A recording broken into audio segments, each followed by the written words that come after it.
What's up, everybody? This week I have Gate of the Dead, which is a rotation-proof budget deck for Standard that will cost you less than $30. The ramp package of the deck, it's going to start out with 4 Arboreal Grazer and 4 Growth Spiral. They both do the same thing, which puts a land out from your hand and lets you catch back up to your opponent since we're playing all tap lands. 4 Elvish Rejuvenator, which typically is just trying to find a Field of the Dead or more unique names off the top of your deck.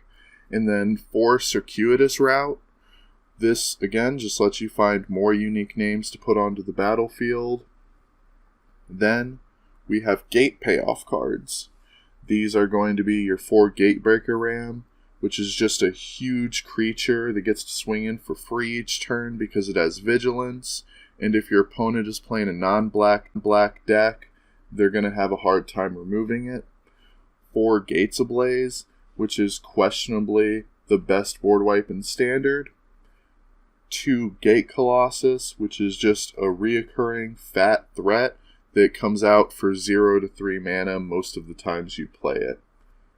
And then 2 Archway Angel, which is a card that causes a lot of different aggro decks to just instantly concede the turn it comes out. Our miscellaneous cards are 1 Expansion Explosion, 1 Mass Manipulation. Both of these cards will be coming out because they are rather gimmicky. And 4 Deafening Clarion, which is a smaller creature board wipe and can give your Gatebreaker Rams and Gate Colossus lifelink, which shoots you way above your starting life total. For the mana base, we are running 4 of each gate that has a combination of blue, red, or green. 2 of the slightly more wanted guild gates, Boros and Selesnya, and then 1 of the rest of them.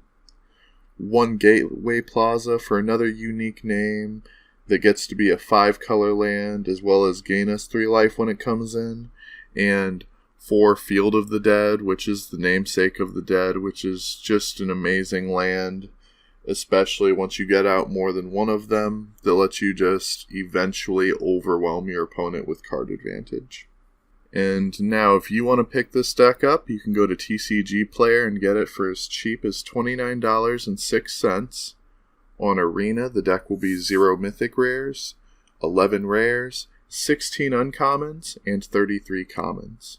For the upgrades in the deck, there's Golos, who should have been in place of Mass Manipulation and Expansion Explosion the entire time. Those 2 cards are just kind of gimmicky, and Golos would have been better in all but 1 of the games where I won with Mass Manipulation. Time Warp can replace Deafening Clarion in any quantity, kicking out more Deafening Clarion if you want to have a better mid-range matchup. And then the final upgrade for the deck is Hydroid Krasis, which is just an amazing card that you can kick out whatever quantities of Gate Colossus or Deafening Clarion that are left in the deck. Without further ado, let's go ahead and get to some highlights of the gameplay. Alright, so first is my favorite deck in Standard, Mono Red, and I'm already dead. Alright, lots of fun. Another Mono Red matchup. This time there's some ramp and a board wipe. So the deck just lost.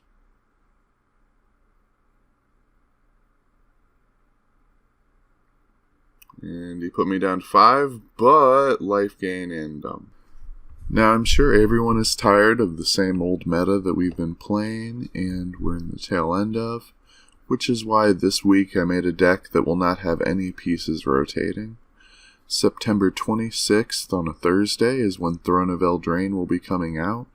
Simultaneously, we're going to be losing 4 sets in Standard, but this deck will be here to stay, and likely be even better.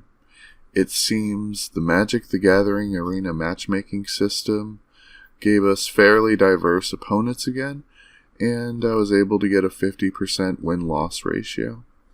Across the aggro, mid-range, and control decks, the deck also went very close to 50-50 against each matchup, with aggro being slightly less favored, and then mid-range and control being slightly more favored. I do realize this is a really small sample size as well, but I'm looking forward to brewing new decks with the cards coming out, and I'm going to go ahead and share some of these creations with you guys. Up next, I have a short clip of Gate of the Dead going against a Sultai Reanimator list. Enjoy. Alright, so a fairly decent hand to start out with.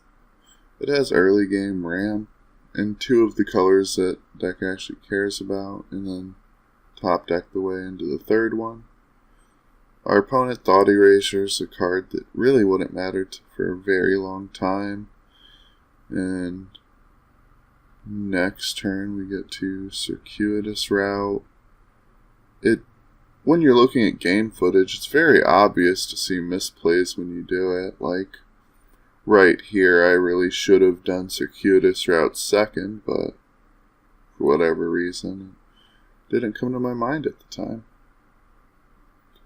But, top deck our way into one of the big beefy dudes of the deck, and we should be able to Defiant Clarion, which our opponent makes even more valuable after he plays that, and puts us up really heavily on life. Our opponent, it goes back to them, and they kill our dude with the Ravenous Chupacabra, but just replace it with a zombie. And throw him out again, see what our opponent does. He had a second Chupacabra, which was frustrating, but we have some blockers for it. They are up on card advantage right now, which is unfortunate. And then they do have a Reanimator spell in hand, which puts us down not very healthy. But Gates Ablaze pretty much kills anything. And we got another Ram.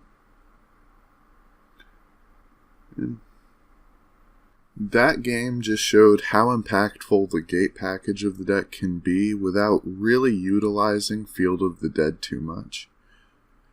If you want to see one of your ideas come to life and Throne of the Eldraine spoiler season has already started, comment down below what cards you guys want a deck built around so I can give you guys what you want to see.